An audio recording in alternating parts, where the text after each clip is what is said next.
Episode 409 is similar to episode 209, the Blackwater episode, in that it's contained to one location, one night.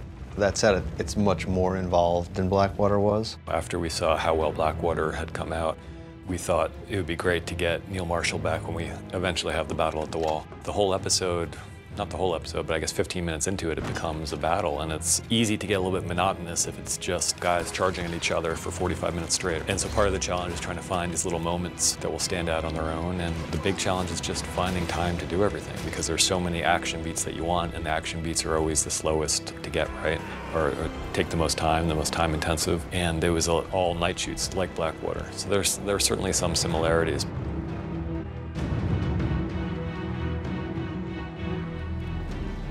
Our vows never specifically forbid intimate relations with women. What? I shall take no wife. Yes, that's in there. There's no denying that. I shall father no children. It's very specific.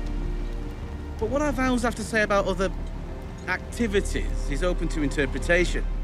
Sam is a very literary fellow, and he's given a lot of attention to the vows, and he's not quite sure that the vows mean what everyone interprets them to mean, because after all, there's nothing specific in the vows that says you can't lie with a woman. It just says, you know, you can't father any children. But there's also a bit of hypocrisy to it, because Brothers of the Night's Watch have been going to the Molestown brothel forever, and that's why there is a Molestown brothel. From Sam's point of view, he's in love with this girl Gilly, and what's wrong with that? As long as he continues to maintain his vows, as they're literally stated, then he's not actually betraying the Night's Watch. John's not quite so sure that anyone sees it that way, and as he says, I don't think Sir Alistair is really much for interpretation. It's just fun to see those two guys together, you know, whenever possible. It's kind of the quiet before the storm scene, and there are a few of those scenes that we really love. I am a man of the Night's Watch, Gilly.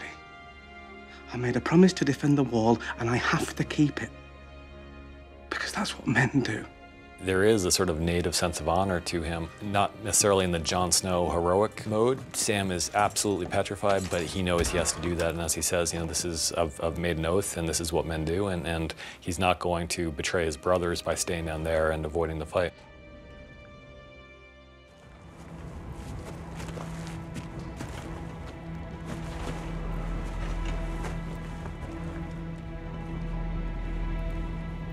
They held the gate.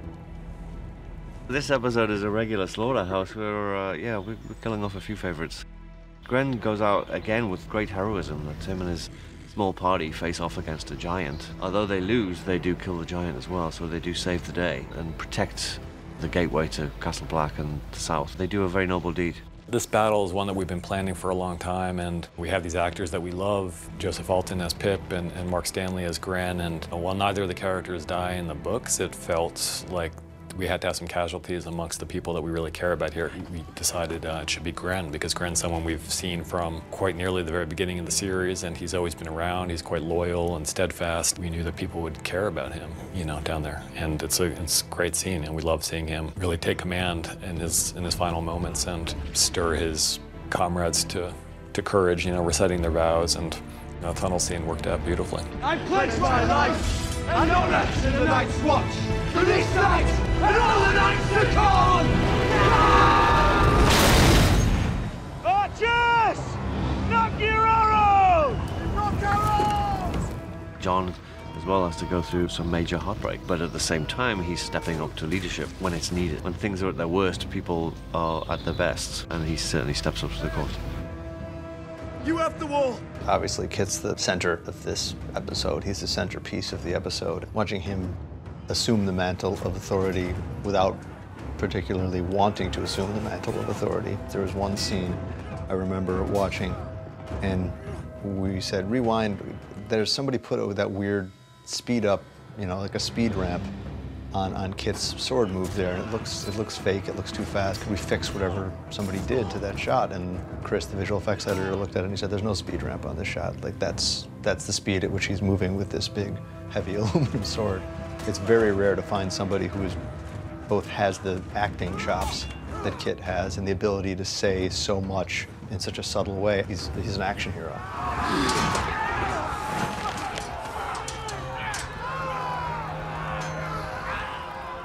When Ygritte sees Jon, who she's talked about killing many, many times over the course of this season, she hesitates. It harks back to the first episode of the season where Tormund says, I've seen you slip a shaft through a rabbit's eye or a fawn's eye from 400 yards. She's kind of a prodigy with the bow, and she had a fairly close shot at Jon Snow at the end of season 3. As much as she feels betrayed by Jon, and as much fury as she feels, there's also real love there. She has the opportunity here in the courtyard, and she doesn't take it. Obviously, we have a major moment in this episode with the loss of the Greek. We did the kind of build up to it, but I knew I didn't want to get into that particular scene until, it needed to be fresh.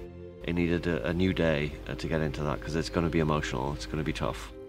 Rose Leslie is such a wonderful actress. From the first time we saw her, I was watching a Downton Abbey episode and watching this actress and thinking she'd be a really good Ygritte. And then to see that final shot, which we told Neil Marshall, one of our favorite shots of the series, and we very, very rarely do slow motion. We don't like slow motion. It tends to feel self-conscious to us and a little bit cheesy, but this one shot we loved so much there was no way, when we saw it in the director's cut, that Neil had put it in slow. We loved it. The shot of Jon cradling Ygritte in his arms is my favorite shot of the episode. It just completely brings you into Jon's consciousness, and you're experiencing this moment as he's experiencing it, as something, the worst thing that could possibly happen, stretched out over time longer than you could ever imagine. And it's beautiful and heartbreaking. You remember that cave?